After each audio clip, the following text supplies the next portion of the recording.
I pressed record. Thank you very much. Okay, well, welcome everyone to the third talk in the What is Medieval 2021 seminar series program. And today we're in for a real treat as we welcome medievalism royalty, Dr. Andrew Elliott. Andrew is a senior lecturer in media and cultural studies at the University of Lincoln, where he works on the representation of history in film, television, and video games. He's the author of Remaking the Middle Ages on medieval film, and editor of The Return of the Epic Film and Playing with the Past on the 21st Century Epic and Historically Themed Video Games, respectively. He has published on a number of aspects too, relating to historical film, television, of course, video games, from the classical world right through to the Middle Ages. And his most recent book is Medievalism, Politics and Mass Media, Appropriating the Middle Ages in the 21st Century, which was published by Boydell and Brewer 2017. That's fantastic. I've just been looking at it. And today he's going to be talking all about bad history and contemporary medievalism. So do please pop any questions for Andrew in the chat box at the bottom. We'll be monitoring that throughout.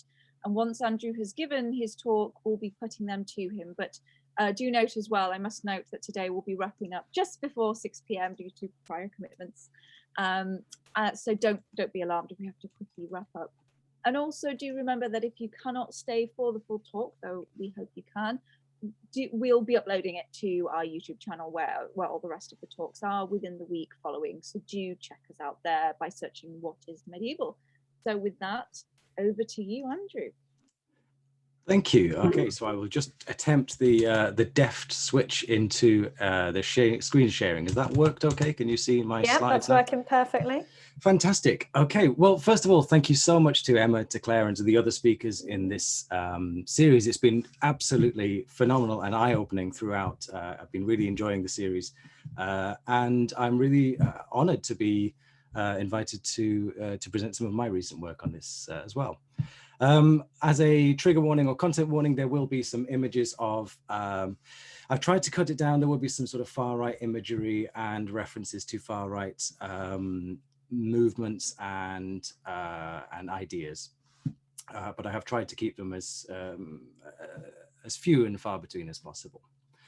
So to start the actual talk, I want to start rather abruptly with a recollection, and that is about 7 years ago at a workshop on medievalism and teaching, a middle-aged man in badly fitting striped trousers called me a bad historian. And that's where I wanted to start today, because it's been something that's dominated a lot of my thinking recently. I found it at the time a really weird thing to say, not just because it's astonishingly rude and unkind and elitist and ignorant and crudely bullying. It's weird because it was a criticism directed at me because I work at, and in brackets partially represent, a post-1992 university. He, it might be intuited, did not. It's also weird because it arose from my suggestion that facts aren't always perceived as facts if the person listening doesn't share your methodology, which isn't a particularly unusual or trendy or extreme or postmodern thing to say. It's not like I actually did say anything weird, like there is no such thing as a fact, or that truth doesn't exist, or that a statue of Winston Churchill needs to be venerated as though it was in fact Winston Churchill. It's also weird though, and mainly weird to me, because I don't claim to be an historian, and I never have. Although I do work with history loosely understood, I have devoted most of my career so far to the study of things and sources and texts which patently aren't historical. And in any case, I most often study bad history, and I'm trying to see what good things have come out of it. So that's what I want to talk about today, not bad trousers, but bad history, which is the subject of the new book I'm working on about. I'm in that stage of the book where I'm not sure what it's entirely about, but I think it's about conspiracy theories and statues and metaphors and nostalgia. The problem is, of course, writing it now is it writes itself, but it doesn't. My point, however, with this book is that bad history is important. And sometimes it's funny, like when US Senator Ron Paul told Piers Morgan that Barack Obama was trying to, and I quote, repeal the Magna Carta, which was, he said, not only repealing the principles of liberty, but destroying the Constitution. And I note that we have some US scholars in the midst here. We'll see quite why that's so funny. But it's also very much not funny sometimes too. So if we consider Christina Lamb in the Sunday Times, front page from last Sunday, talking about Prince Philip as an often crotchety figure, offending people with gaffes about slitty eyes, even if we rather enjoyed them. Such a claim, of course, is a terrible thing to say in itself, but it's also a bad historical maneuver. But what it does is do something that I talked about in my 2017 book, where it sets up a fictitious in-group, which that sort of is the in-group which harbors a secret love for a level of racism, which has actually had horrible effects in the real world. It's seen a terrifying spike in assaults against people of East Asian origins over the past year alone. So that fictitious in-group of the Times readership then knocks on so that normal people reading the Times, will they themselves feel the odd ones out if they don't share that secret love of racist rhetoric and so on. And as we've all seen, it can even be deadly. It was deadly in Charlottesville in 2017. It was deadly in Oslo in 2011 and Christchurch in 2019. And it continues to be deadly, even as Georgian Republican Senator and QAnon supporter Marjorie Taylor Greene launches an, and I'm quoting a lot here, America First caucus designed to promote, and again quoting, common respect for uniquely Anglo-Saxon political traditions, end quote. What this seriousness means then is that bad history feels instinctively to responsible historians like it's something that needs to be stopped. And it feels like it's something we need to take by the horns, to shake about and to maybe teach a few tutorials in historiography, and that will fix the problem. That we might think is enough to stop bad history from taking hold of the debate. Maybe even fund the humanities too. And I agree with that last part, and bizarrely, that seems to be the most controversial of these elements. And I certainly agree with the humanities funding. I mean, you can imagine my immense frustration as someone working predominantly in media studies, but also in history, in hearing that we have a desperate need to filter out fake news and identify fake news when every year we send immensely talented students out into the world equipped with precisely the skills to do so, while we ourselves watch our funding dwindle. But this is not that talk. The rest of it, I propose humbly, however, is not actually the best way to defend against bad history. To do that, we need to think about audiences and how audiences actually do use history. And I've been thinking a lot about audiences recently and how we might be able to stop people from using bad history. I mean, going to my usual point of what I think probably pretentiously I would call Cartesian hyperbolic doubt, but in reality is almost certainly the manifestations or at least symptoms of a deeply rooted imposter syndrome and having to Google everything 24/7. But if we start to doubt everything, we can come to call this bad history, after Roland Barthes, historical writing at degree zero. It is, in that sense, representation. As I think it was Kant once commented, representation is the representation of the thing in its absence. And that seemed like I was doing that thing, like vaguely recalling Kant. I genuinely think it was Kant, and I couldn't find the reference. So if someone does know the reference, please correct me. At heart, however, most of us know this about representation. A representation of the thing is, of course, not the thing itself. Otherwise, we'll have spent a long time in supermarkets trying to eat the cakes in front of from the front of the boxes. But this thought leads to a further point. And that point is that all history is rooted in an attempt, in good faith, to represent a thing which is now gone.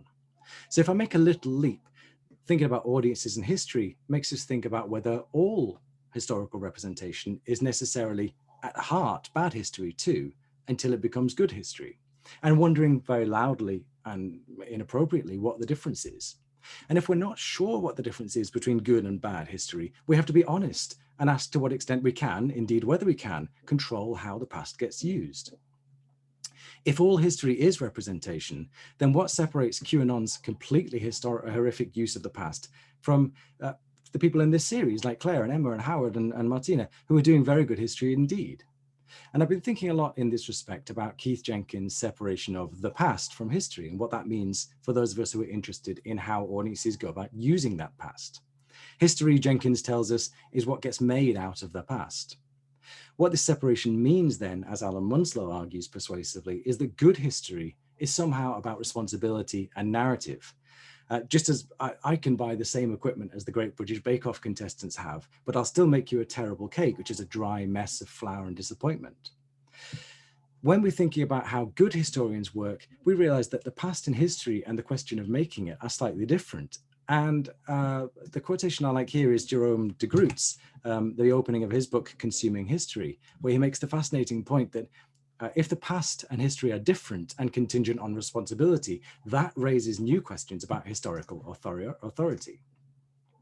Who then, de Groot asks, tells the public what history is and what it means?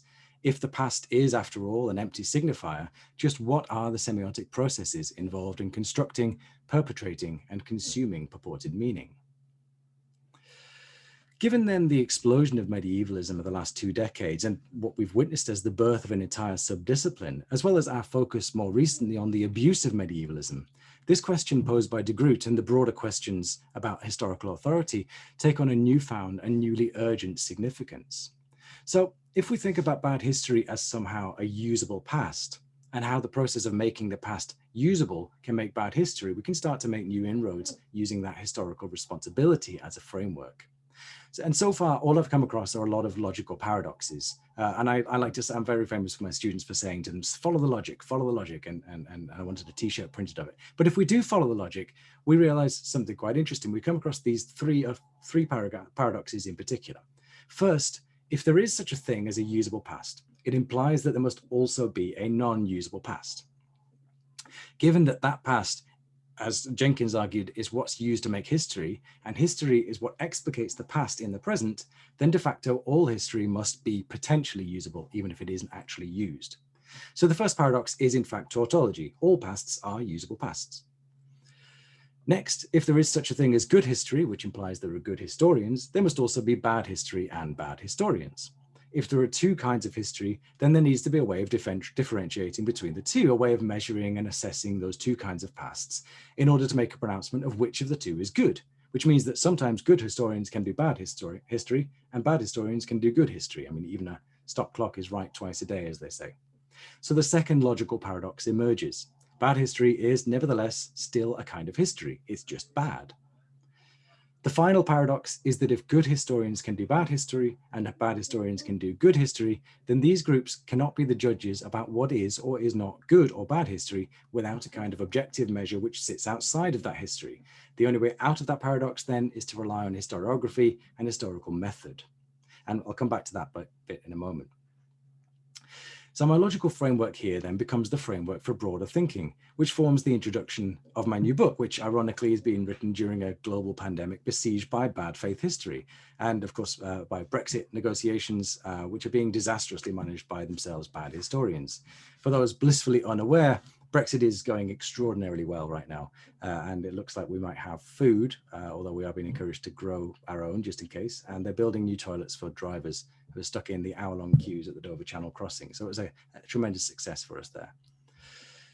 While the book itself is new, the ideas underpinning it, however, have been emerging and running around my mind for some time. And you'll probably recognize some of those if you've read anything I've written, you'll probably recognize some of those here as they emerge. I want to suggest that bad history might actually unlock new avenues for research, since it shifts questions towards the user and towards the methodology deployed by that user. After all, if we're fair, bad history isn't just bad for the sake of it. It's often distorted in order to make a point. It is in the half-remembered truths and the incomplete renderings of the present which we find our real anxieties and desires reflected. Put differently, if we are the sum total of the narratives we tell ourselves, then it's vitally important that we pause and think about what kinds of narratives we have manufactured. For the sake of clarity, perhaps I can introduce the metaphor borrowed from Erving Goffman of a frame. The picture contains the representation of the actual thing, but it's the frame which contains and moderates our experience of it. The past becomes then the subject in that picture. History is the frame which contains and focuses our attention on it. So let us start by looking through those frames at some of the recent pasts that have encouraged bad history, and particularly bad medievalism. And maybe we can start with the yawning abyss of awfulness that was the year 2020. One of the interesting characteristics, or at least interesting to me, characteristics of 2020 has been the tendency to call it unprecedented, all the while drawing parallels exactly with different moments from the past. This claim is then paradoxical in its immediate self-contradiction. This is the most unprecedented year since the last time something like this happens. However, the media's search for precedents has often found one nestled neatly in the folds of medievalism. This process forms a kind of Middle Ages which is not explicitly listed by Echo, and I'm very aware of the irony. All of us kind of seem to want to add another, like, to 10 Middle Ages of Echo. We seem to want to make our name by adding another one, but I'm going to do that exactly now. I'm going to call them the Middle Ages of continuation. It's what he would have wanted. So the Middle Ages of continuation, I find it really interesting and important as a frame because it is a frame that's used, and we're ready for the prepositional shift here. It's a frame that's used to make the past make sense in the modern world, but it's also used to make sense of the modern world. And that makes it a doubly useful narrative. it's also a first shift in that little prepositional switch in how the past shifts from being usable to becoming useful. And it hints at how the past can be flexible and can become used within a new narrative. It's also important to note that these continuations are significant and highly pregnant with meaning, but they're also bad history. An example of this is probably the most obvious one that came within 3 or 4 weeks of us closing down, which is the pandemic as Black Death. Now, after the initial lockdown panic began to subside in favor of that kind of slow burn boredom and background permanent anxiety, which we've seen on Twitter and Instagram, the search was on to find new narratives to explain and contain the pandemic. Instinctively, many storytellers, perhaps understandably, turned to Boccaccio's Decameron, waiting in their own lockdown outside Florence for the plague to burn itself out. What's interesting, however, is that exactly as I was mentioning about the medievalism of continuation, the medieval reference looks for parallels, not difference, even though the stories which we're actually recounting this tell 2 very different stories. So this is one of the key elements in the creation of usable pasts. In trying to create something useful, it's the parallels we often look for and not the differences. Even though the picture on the right is from the news stories about Florence, and the picture on the left is the Wikimedia image, which some news reports or op-eds chose to show of Boccaccio. So we thus encounter our first cognitive dissonance about the Middle Ages as continuation. We say that 2020 is the same as 1348, even while we can understand visually that the problem is the opposite. So if we look at the detail of Franz Xaver Winterhalter's 1837 Decamerone, we can see Florence just in the center of the picture, in the background. But the foregrounded image is a classically composed group of figures. The point being made by the picture on the right is precisely the emptiness of Florence's square. The absence of the figures becomes the news story. Of course, anyone who knows it knows there's normally a queue around the entire square. So even despite the fact that these stories were very often placed side by side in a comparison, once it's raised, the pandemic plague analogy takes over and the rest of the process trolls along according to its own rhythm. Once the past has been narrativized in that process that Jenkins talks about, the frauds can tell their tales about the present. The narratives rewrite themselves in whichever way corresponds to whichever kind of present we like and whichever we have selected. The complex mechanism of memory studies thus steps in to rework those past narratives into lived continuities. And this is the process that turns a usable past into a bad history. What is perhaps more interesting and certainly more revealing is how many times that usable history was 1348 and not 1665 to 1666. So my rough Google search here, and this is very, very crude, but my rough Google search here suggests between 3 to 5 times more references. So 1665, or the Great Plague, is on the bottom 2 of my searches. And I've just used the numbers here. Of course, anyone knows about filter bubbles or Google or how terrible that kind of sector is knows that this is a very imprecise tool. But if it's 3 to 5 times more, then we do know that's likely to be very significant or significantly or representative of a significance, if that makes sense. I'm not a statistician. So why might that be? Why might 1348 be the first thing that we summon? This simple preference actually suggests a great deal of otherness is taking place behind the scenes or below the mental thresholds of our thinking about the past. In the construction of a present narrative, bad history hides its omissions in order to craft that seamless narrative. But if we look at them, we find a narrative of precedent and continuation, relying on a loosely woven collection of half-remembered fragments. Without a series, obviously, of well-designed audience reception studies, it's hard to tell why in 2020's pandemic we thought of Boccaccio and 1348 and not Samuel Pepys in 1665. All I conclude on this evidence is that the 1348 version was already to hand. It fit the narrative quite readily, and it seemed strangely familiar. And I suspect it's because we often tend to associate plagues with medieval things like witches and bad teeth. That familiarity, that ease with which it was recalled is what I'm talking about when I discuss a usable past. It is used and therefore less deeply buried in the collective memory, as Holdvax would call it. Indeed, the kinds of history on offer here clearly fit into that same terrain as characterized by Alison Landsberg as prosthetic memory. In that iteration, there is a kind of memory which is brought to bear on the decoding of the modern world, which draws on a false artificial memory. And here I'm using the work of my PhD student, John Sandy Hindmarch, who's been doing some really excellent work on how prosthetic memory works through reenactment studies. As prosthetic memory, the Black Death then comes to be pulled out for the past and tried on like a garment. it comes to mean whatever it happens to mean in the present, and it loses its meaning with the past. It has become usable. As Gary Edgerton and Peter Rollins argue, more popular uses of memory have less to do with accuracy per se than using the past as a kind of communal, mythic response to current controversies, issues, and challenges. The question, of course, then becomes, how does that happen? How do pasts become usable and useful if we're all following a rigorous historical methodology? And a significant part of the answer lies, I propose, in that fragmentation process of the past. By breaking a complex historical event into its constituent parts, we make them more easily understood. And that's part of our goal as historians. And I know there's a couple of historians here listening who do this extraordinarily well. They are bite-sized and therefore they're more easily digested in the present. The problem is that there is no historical event which is not complex and part of an unimaginably complicated meshwork of other ideas and movements. And I saw that Professor Gabriele is here, who is doing extraordinary work on Twitter at kind of breaking down the very complicated story of the Crusades and trying to, and the story of history of medieval religion, and then trying to kind of repiece them together and watching as people take little fragments and run off with glee into the sunset, sometimes with very sincerely awful results.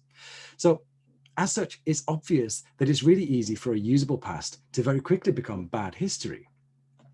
As Michael Bummers and Patrick Wright claim, memory has a texture which is both social and historic. It exists in the world rather than people's heads, finding its basis in conversations, in cultural forms, in personal relations, the structure and appearance of places. It is, of course, a well-established principle of historiography that all historical phenomena attract their meaning through context and epiphenomena, which are impossible to separate from the individual fragment. And that's, of course, what historical training is all about. But this brings about the third paradox in my bad history hypothesis, which is when we ask what happens to the medieval referent in these kinds of circumstances. The more that we reuse our usable pasts, like the COVID as Black Death metaphor, or perhaps even the more that we talk about it as public history, the looser and more elastic they become. Such elasticity ironically does two contradictory things. First, it makes them even more flexible and more useful, and two, it takes them further and further away from their medieval source. The more it gets used in everyday discussion, the more different it becomes from the original medieval reference, to the point that the actual medieval reference no longer fits the new example, and Vikings and horned helmets is a classic example of that. When we see the reality of the original, we no longer recognize it because it's been so sort of shaped by the modern medievalism of it. So as they process through these paradoxes, then they become a kind of a Schrodinger's medievalism. They're closed within a box that we can only peek at. The medievalisms inside are often instantly and sometimes universally recognizable, and at precisely the same time, they're completely different from the medieval reference to which they refer. The problem is, like Schrodinger's box, that opening the box, the medievalism is reattached to a present context and thus fundamentally impaired. So, if what is inside the box is a complex and unrecognizable entity, we should think about medievalisms in some senses, or at least the bad histories of medievalism. I've been thinking about them as a process of unboxing. For those of you fortunate enough to be unfamiliar with the term, unboxing is a social media term to describe a video in which a so-called influencer, who usually receives these items for free, takes a commercial product out of its box live on screen and thus enacts a kind of live review. It mixes user-generated content with social media and marketing, and it's quite a complex kind of process.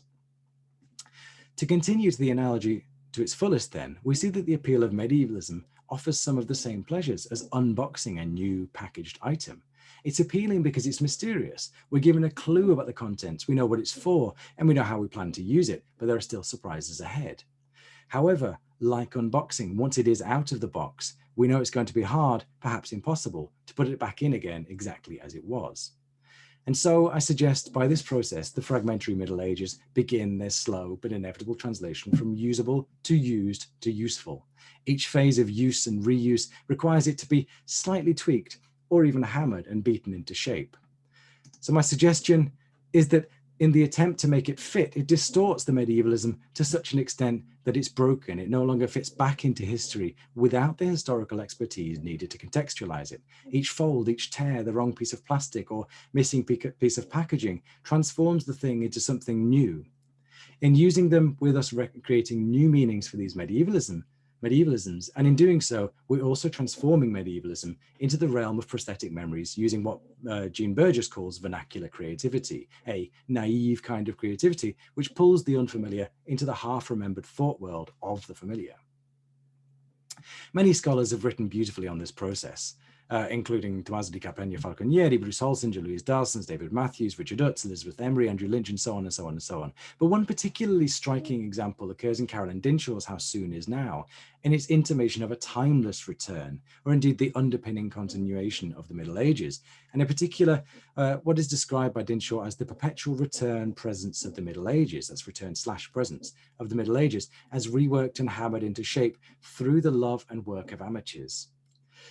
And that's something that's kind of always attached to the idea of bad history, is the idea of the amateurs are doing bad history, the professionals are doing good history, and so on. And I want to kind of, I hate the word interrogate because it's used so frequently, but I do want to kind of complicate that a little bit. Through the work of amateurs, as Angela Wiesel wonderfully terms it, in many ways, the persistence of medievalism is always leaping at the fringes of modernity, reminding us that it perhaps never really went away in the first place. So another example shows us how that process works. Did I not click this one? Oh, no, I did, okay.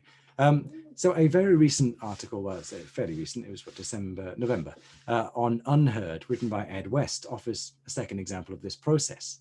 West's essay was entitled Welcome to the New Middle Ages, and it demonstrates, I think accidentally, exactly how this process of medieval unboxing actually works. Once the medieval reference becomes unboxed and applied to a new but unfamiliar contemporary phenomenon. West's article, I have to say, is actually not at all bad, but it makes a case that the Middle Ages are back.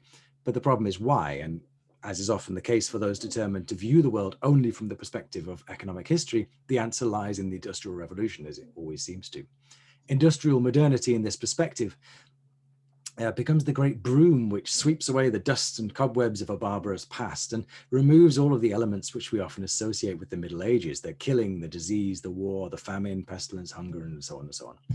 So the argument that West deploys insists that the contemporary era has these things now, and therefore we've returned to the Middle Ages. We've seen this argument countless times. But if we look at it closely and think about the argument, we see exactly that process of unboxing. The cover image shows a man lying collapsed in the street and passers-by walking around him. Presumably the image is intended to recall Hobbes's view of life as nasty, brutish, and short, and to imply that the fundamental inequalities which make life so disposable are back, or we're back in the then, not the now, or that the now is then, or that the then is now, or the then and now are the same, or perhaps that neither exist. But the caption reads, I don't know if you can see it, the caption reads, LA, the new serfs and aristocrats. Now it's clearly implying something, probably about homelessness. There's not actually very much explaining this picture, maybe about drug use, but definitely about the callousness of walking past people who look like they might need our help. But the more problematic element is what's hidden here. Such a situation, of course, can only come about through a peculiar and toxic blend of neoliberalism, commodity fetishism, privatization, drug and human trafficking, mass migration, and so on. In that respect, inequality might not be a perennial human condition of feudalism to which we're returning, but the first warning signs of a total failure of a hitherto widely adopted economic model, i.e. capitalism and its bastard child neoliberalism, together with the rugged pseudo-individualism which invents a classification of the undeserving poor in order to explain away its failings. So the problem with the kind of assertion of the return of the Middle Ages lies in its insistence and logical reliance on that kind of universalism and permanence, rather than a complex and nebulous contextualization. It's harder to contextualize. It's easier to say, look, we're back at the Middle Ages because then we can fix it with a Renaissance or an Industrial Revolution or whatever. It's also a way of shrugging off hateful things. It's like when an adult does something abhorrent and others shrug their shoulders and say they've always been like that, rather than make any attempt to fix their behavior. The historical continuity is not just bad history, but it's a means of expressing continuity and therefore implying the inability to change anything because of kind of an underpinning teleological inevitability. So these various unboxed medievalisms pervade all aspects of culture in a really complicated and nebulous network of vague ideas, each of which is held in different ways in the memories of their users, and thus each of which are ripe to be reconfigured in response to a new kind of expertise. Here again, we return to Landsberg's prosthetic memories as a prototype of prosthetic medievalism. It's a kind of medievalism that has been called participatory by Daniel T. Klein and Gail Ashton and many others, including myself. And I have to make a public confession. I put somewhere that I thought I'd invented that term, and I have no idea why I did. I did not invent that term. I don't even think Daniel Klein and Gail Ashton did, but I totally stole it from them, and so I want to publicly acknowledge that. The rules are by now familiar, however, of this participatory medievalism. It describes a process where the medievalism is removed from its box, is unboxed, reused, and adapted before being integrated with other things and reauthored. The result is a kind of medievalism which can be, as Tommaso di Carpegna Falconieri argues, militant, since it's been remade and aligned with a whole series of other unimaginative and usually modern memories about that period. So this reauthoring of the past in the amateur sphere is reliant not only on expertise or accuracy, but on a narrative of authenticity. And here we see the return of the narrative element that we saw earlier. It's not bad history because it's a bad narrative. It's bad because it recalls the prosthetic memory rather than medieval. And as Marnie Hughes Warrington notes in relation to the recreation of history, narrative is essential for making meaning out of history. And again, Angela Jan Weisel hints at the process in her discussion of Catherine Brown when she notes that medievalism of popular culture is found in the appropriation of medieval narrative assumptions and modes of storytelling. Such a process, then, is what I'm alluding to as the unboxing, as a way of pulling out the past into the present, recontextualizing it, but inevitably pulling it away from that pastness. So here I want to return to my man in his terrible striped trousers to think about how the process of unboxing the past elides into bad history. I want to also connect this idea back to the theory of prosumers, which I mentioned in my title, by way of a conclusion. First, looking at the two examples covered in this talk, they share the prominent feature, namely that they all bring the past forward into modernity before they unpack it or unbox it. In an argument I've made countless times elsewhere, this process of pulling the past forward decouples the medieval referent from its object. As such, in the least imaginative way possible of looking at the situation is bad history, sure. But my point then and now is, I hope, more nuanced, or perhaps I'm just tenaciously wrong. But my point is that the process is not, in fact, history. And to look at it as though it were history is, ironically, bad history. Like the other examples and methodologies which I'm discussing in my book, in these kinds of unboxed medievalisms, we don't see history, but a myriad little motifs and tropes and metaphors and aphorisms and asides. There are fictional media texts, and there are conspiracy theories, and there are folk etymologies, and there are urban legends, and there are board games and t-shirts and flour and car parks and nail polish and Lancelot chicken sandwiches. All of these evoke, reframe, unbox, play with, and re-narrativize history. And to see them as bad history is to use the wrong tool, and is to fundamentally misunderstand the very disciplinary methodologies we need to unpack them. So this is why I'm suggesting, perhaps for the wrong audience, I'm sort of starting to feel the room only now, but this is why I suggest that the answer to bad history is not necessarily good history or public history, though more on that in a second. I think it is really important.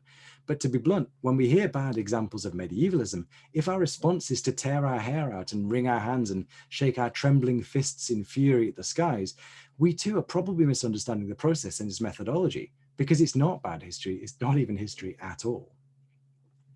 Uncharacteristically then, I do have a solution to propose to start to combat some of this bad, unboxed medievalist history.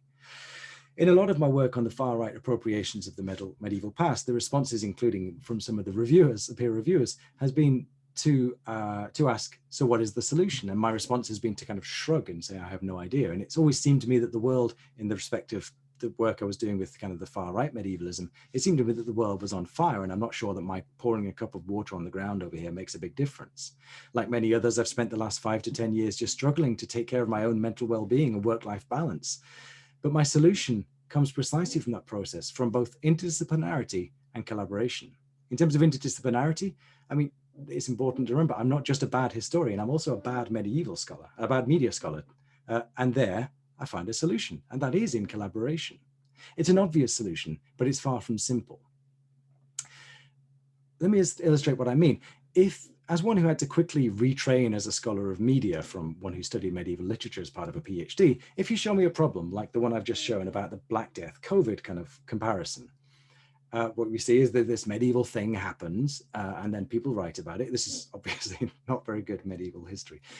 Medieval thing happens, medieval sources write about it, it gets kept and not lost as the manuscripts, and then someone finds this thing and then brings about a modern comparison. The audience gets the metaphor and it becomes amplified and gets on Wikipedia, and then it becomes a thing that people find, and then so on. And the only thing that can kind of interrupt that is this interference and interruption. If you show me this model, right, I don't reach for epistemology or historiography. If we talk about a problem of representation in this way, then I'm going to think about this model. And this model is instantly recognizable to an undergraduate in communications or media as Shannon and Weaver's 1949 attempt to model communication. And of course, even from the outset, Shannon and Weaver's model was completely debunked. They worked for the Bell Laboratories. They thought of it like a telephone. I can talk endlessly about that because I'm fascinated. But that's precisely the same model that is underpinning the model we're using above. No media scholar would ever teach this model, by the way, but it is, by no coincidence, precisely the model that many governments think underpin the phenomenon of fake news, which is why they very often say what we need is a new trustworthy website as the solution, which completely, I'll come on to that later. But this model is also the same logic which underpins the recent Sewell report into race and ethnic disparities in Britain. The idea that, and I'm using the executive summary here, the idea that changing the top-down logic is somehow able to instill a very partial view into all aspects of society. That's a view that can only come from a group which has never had to second-guess its privilege or doubt its opinions, which has no conception of how media or education work, and which still clings to this kind of imperialist image of forelock-tugging serfs taking shelter under the hardened granite statues of their social betters. None of this, obviously, is true. And so the report's Making of Modern Britain, and that's the title, Making of Modern Britain, the report offers a teaching resource, which is underpinned by the most cynical attempt to rewrite history, according to this model. The report admits that its recommendations to change the curriculum is our response to negative calls for decolonizing the curriculum, which are, of course, related to the Black Lives Matter movement. We have argued, they say, we have argued against bringing down statues. Instead, we want all children to reclaim their British heritage. That's page 8 of their report, their words, not mine. Now, I want you to remember the idea of reclaiming heritage, because what they mean by reclaiming heritage is to uncritically accept the new story, their words, new story about slavery, about how, and this is their quotation, how culturally African people transformed themselves, end quote. Such jaw-droppingly bad history is unsettling in its naked audacity to sweep away dissent, but it also crumbles to dust when illuminated by real history. The Royal Historical Society's own report in 2018, for instance, was a report by actual historians capable of using evidence and interpreting it. And that report unambiguously criticizes those precisely the same curricula as being, and I quote, grounded uncritically in white histories and Eurocentric approaches to the past, end quote. That's on page 9. We also need to be very, very careful when we use a term like reclaiming heritage. This is the one I was talking about before, because this is the kind of rhetoric that's exactly the same that's been seized by conspiracy theories, QAnon, and right-wing movements all across the board. As Adam Miyashiro writes in an extraordinarily insightful article about Beowulf, which came out in Post-Medieval last year, but which could equally be written, obviously intentionally, as Miyashiro is writing, it could equally be written about almost any white supremacist group. He says, and this is the quotation on the slide, this territorial anxiety produced by the simultaneous inclusion and exclusion becomes visualized in the runic symbol, and I don't know how to pronounce that, I'm sorry, symbolizing ancestral homelands, which are used to shore up dominant political identities. And I've just included some other images there of people who are talking about these kind of ancestry problems with Boris Johnson's claim that Obama should have kept the statue of Winston Churchill outside, with what the Brexit divorce bill calls the Danegeld on the bottom left, and then the America First caucus in the bottom middle, and of course that exact runic symbol down the bottom right being used. I think it's for Charlottesville. So the most immediately obvious problem with this model is that communication is never a one-way process. And the act of misunderstanding proves that perfectly. I mean, this is how I teach media theory when I'm teaching my first years. I always say something and garble it. And if they don't understand me, I say, look, it's two-way. So if nothing else, we have active audiences. So if we play with that active audience, we get something else. We get something like Stuart Hall's encoding decoding model. This is much better. It allows for kind of multiple kinds of intentions on the one side and multiple kinds of pastness on the other. It allows for resistant readers. It allows for people who are deliberately and willfully misunderstanding you. It allows for misspeaking or misunderstanding and so on. So it's important in this respect to recognize that these bad or unboxed medievalisms don't work if we understand them only as a part of a one-way process of consumption. They're a part of a process of fitting pastness into our lives. As such, when we sing along to our favorite song on the radio, or when we like or retweet, we are participatory. In being participatory, we join that message and in some senses co-author it, which is why it's always funny when people say retweets aren't kind of endorsements, because media theory says they are. As Axel Bruns terms it, we become a prosumer, an individual who both consumes and produces. The term is a portmanteau of the words provider and consumer. We are also, beyond the world of media, co-authoring our present by following what Gaston Bachelard wonderfully calls our desire lines, those lines of least resistance. And Bachelard was talking about places like parks and airports, and parks is a really good example where someone will put a path that leads to a right angle, and then you'll see the grass is being worn down in the triangle. Bachelard was talking about those when he talks about those as desire lines. And we find those in their usable medievalisms as well. We're fitting those medievalisms into our lives to get where we need to be. In that respect, then, it's important to recognize that bad history is not the same as good history, but it does often share its methodology to draw the wrong conclusions. As a media strategy, trying to pretend that publishing something from a reliable historical source is to rely on that same behaviorist model we just saw above of one-way process of communication. It's the model that the Sewell report thinks works in schools. It's the one that says that we lecturers are somehow indoctrinating our students. And it's by subverting that model that populist movements across the political spectrum have gained ground, from Trump in the US to Cinque Stelle in Italy. So if we want to combat bad history, we need to look at it not as bad history, but good media. At base, this argument is neither new nor original. It's been made far more elegantly by Chris Jones. It's been made by Cord Whittaker in an urgent and excellent piece in Politico in October, and by Louise Darsons in her usual elegant and effortlessly smart way. But my point is to stop looking at it only as bad history and to rethink about whom it serves, why, for what purpose, and when. Because media effects theory do not work, and we know they don't work. Bad history isn't shared because people trust the source. It's shared because it's useful. It's not useful because it's true, it's useful because it's usable. And finally, it's not usable because it's fixed to the facts. It's usable because it appeals to the facts the reader already thinks that he or she knows.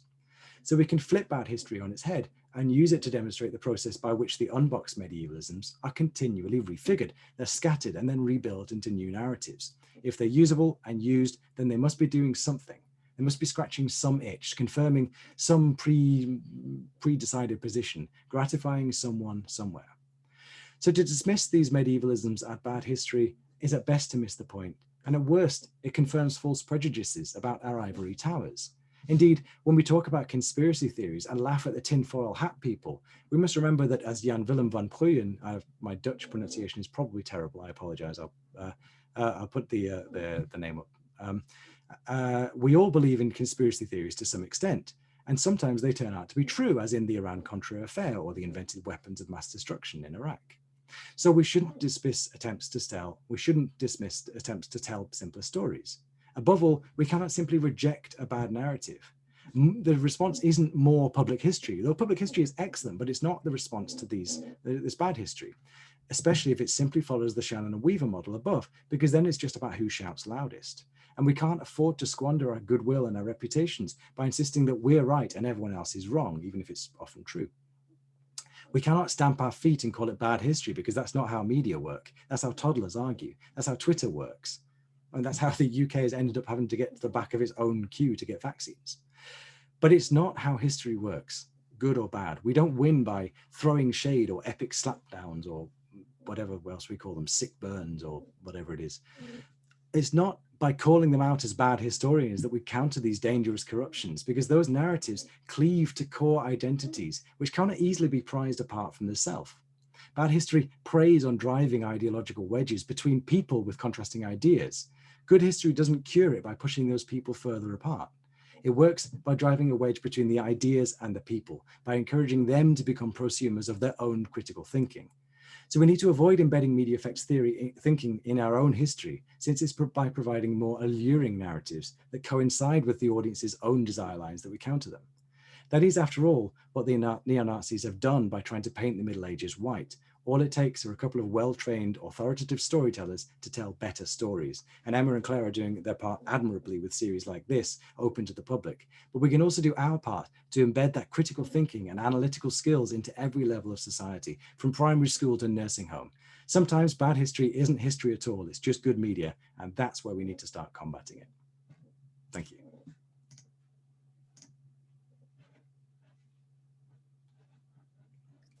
Thank you ever so much, Andrew. That was just wonderful. I'm just trying. Andrew, can you just get us out of your screen? And then, yeah, that's great. That's great. That makes it much easier for me. So once again, thank you. That was absolutely fascinating. And I'm bowled over. I've just got so many questions in my own mind to ask you. So if anyone has any questions, can you please pop them in the chat box, and Claire will be monitoring them.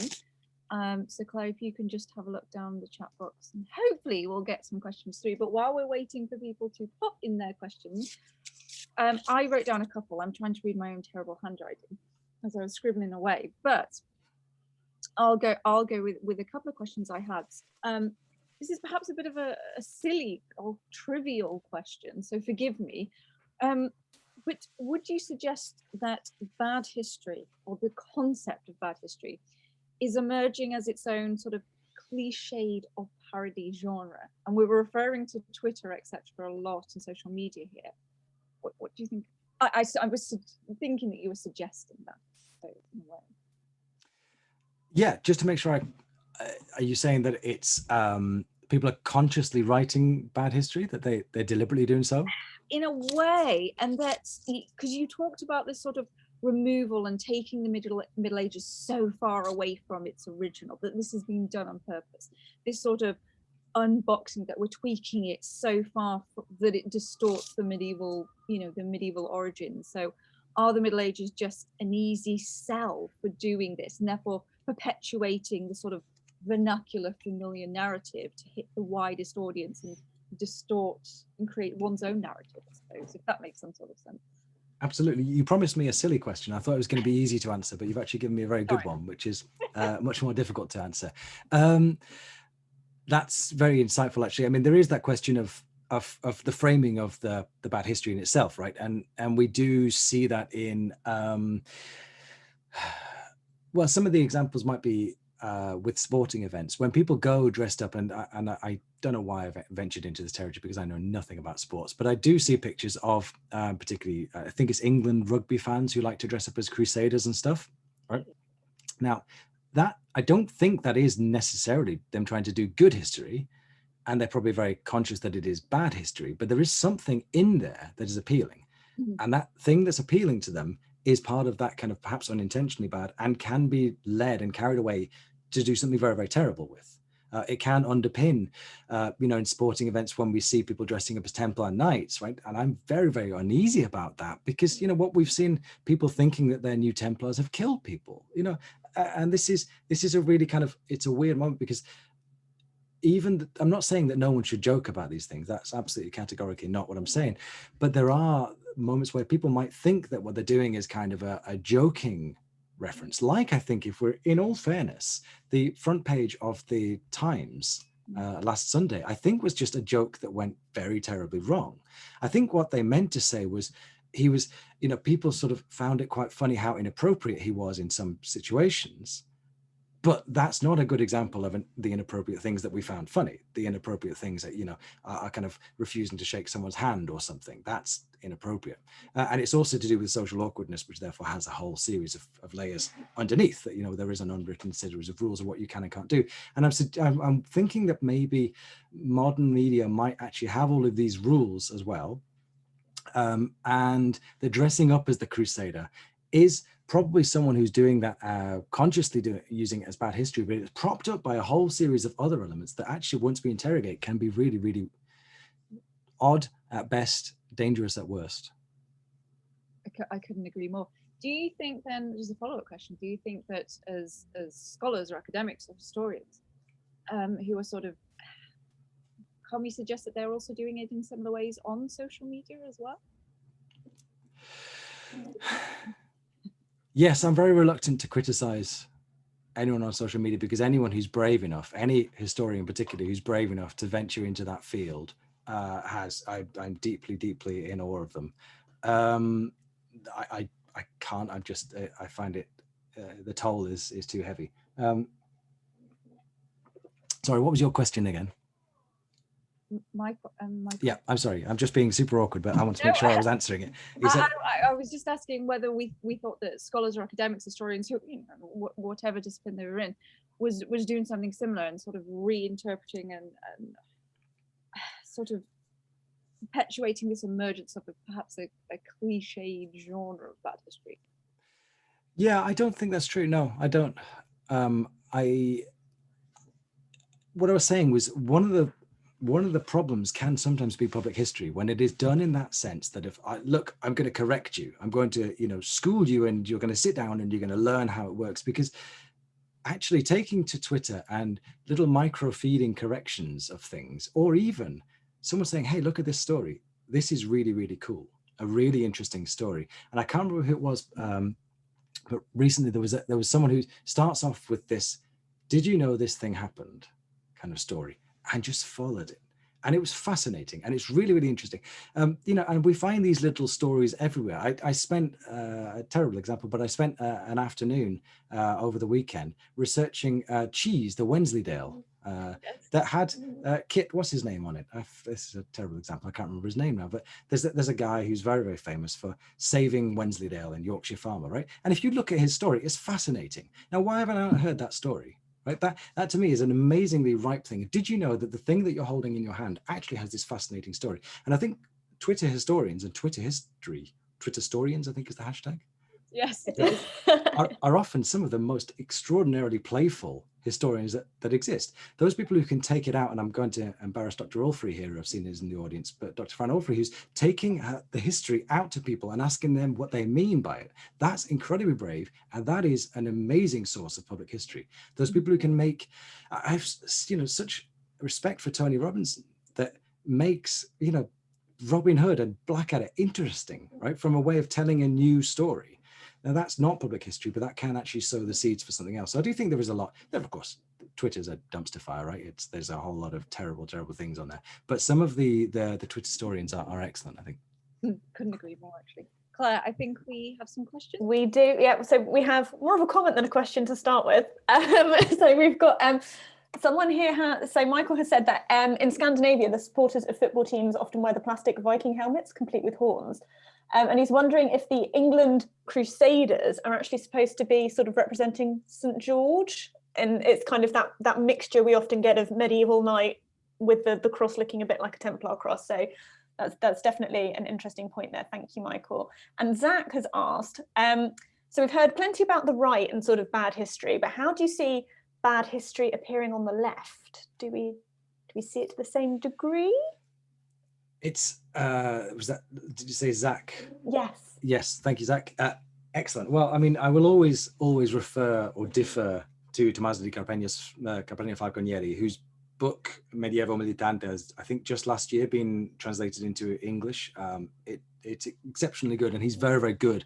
I remember he very patiently at one of the first MAMO, the Middle Ages and the Modern World conferences, sat down and over a long coffee and explained to me how it's not just the province of the right, which I had thought it was.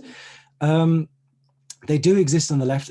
I find them more nebulous. It's much easier in a talk like this to be able to pick up something and say, look, you can see when you're talking about like, you know, ancestry, right? And this kind of dodgy territory, you can easily see how that ancestry leads to runic symbols, leads to kind of QAnon, and leads to Boris Johnson, and then leads to the Sewell report. It's much more nebulous because it's kind of more of a quite often a feeling. So things like the movements in the 19th century to return to medieval simplicity, to like the William Morris kind of rejections of industrial revolution, the trappings of industrial revolution, as a kind of a movement away or rejection of the modernity to go back towards a medieval simplicity. I think we're also seeing that in this kind of explosion of making things, like the Etsy kind of YouTube, kind of Instagram, Pinterest making culture, of returning to regenerative agriculture, returning to growing your own food, and this kind of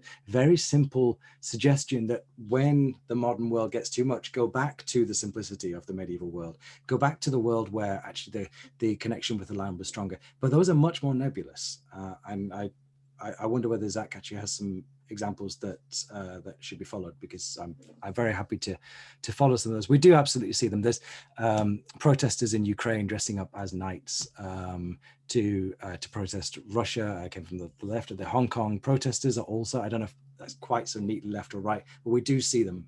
We do see them occurring on the left as well. And Morella, I hope I've got your name right there.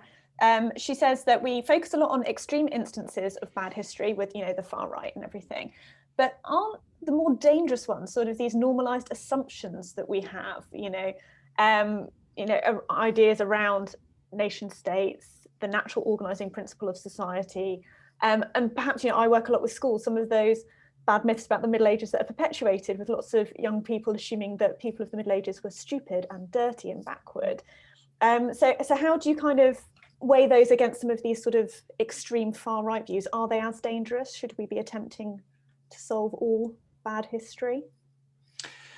That's a really interesting question. I mean, it ties into all kinds of other aspects, doesn't it? It ties into sort of terrorism studies, and I'm really, when I was writing about Anders Breivik as a terrorist, when we write about the 2019 Christchurch shooter as a terrorist, right, which they are terrorists. It's really tempting to kind of suggest that Breivik did this thing because he was a Templar, right? And so you talk to terrorist scholars and they'll say, no, they actually do know what they're talking about. There's a whole series of other factors taking place behind that. And so it's really easy when you come from my discipline to simplify and to say that these things are happening because of that direct kind of causation. And in fact, Medella's comment is exactly right, that these things are very often the foundations that we're standing on. It's much harder to challenge those. It's much harder. It's like that, the question of privilege we were talking about before, that it's incredibly hard. You do find yourself, even if you're trying to be as the most prominent ally you can, you're trying to permanently check. It's so easy to, I promise I'm not saying it's hard for a wee white straight man. I promise that's not what I'm saying. But it is so easy to get very far down a mental processing route that you say, well, I always did this and I never had a problem, and you think, oh God, right? Because they're so deeply embedded in identity that it is actually really hard to untangle those. So when you're talking about the dangerously bad history assumptions that Medella talks about, when they become normalized fantasies, I remember reading Patrick Geary's Myth of Nations shortly after it came out, and I was just getting into this world. I was just one of those kind of nerds that really like King Arthur and like medieval stuff, right? We've all taught those kind of guys, usually guys, I think, and read Patrick Geary's Myth of Nations and just was completely blown away that this thing was a construct that I was never particularly bothered by. I wasn't a flag waving person. I wasn't didn't define my identity somehow by distance to line or sea or whatever. But at the same time, we just take for granted as a kind of an expression of spirit and so on. So those deeply rooted ones can be dangerously bad. They can be actually very, very good. They can be phenomenally positive and a sense of community and group, that like the palio, that's another element of the left that Tommaso di Campagna Falconieri talks about, the palio in Siena and the medieval celebrations in Umbria and I think it's in Toscana, in Umbria, and also in Le Marche, I think, that, they have these kind of medieval reenactment festivals that are incredibly playful and they're community driven, but they also inspire a lot of people, again, as John, my PhD student, is finding, who are fascinated and want to find out more, or indeed have researched in a way that we need to recognize is good history. They're not historians, but they are, saying, well, hang on, this sword weighs a bit, or actually, how would someone sell something here, and how would it carry their money from here to there? And so these questions are historical questions. So there is something very, very good, and I'd be very, very reluctant to sort of try and negate all that, but actually those embedded ones are really, really important. I don't know how we go about challenging those, because the narrative of challenging that is much more difficult. Well, we're getting to the end of our session. That's gone so very quickly. So thank you once again ever so much to Dr. Andrew Elliott. What a wonderful talk. And thank you everyone for joining us and for asking such insightful questions. So a big round of applause. We're getting claps all over the screen. Of course, this will be uploaded to YouTube as soon as we can within the next week. And next month, we welcome Dr. Miriam Pages from Keene State in the USA on No Damsel in Distress. So it's history, popular medievalism and beyond. So a bit of Game of Thrones in there, and that's on the 19th of May. So once again, Andrew, thank you for an absolutely fascinating talk, and thank you everyone for joining us. Thank you so much for having me. Thank you. Thank you. Thanks, Thanks everyone. everyone.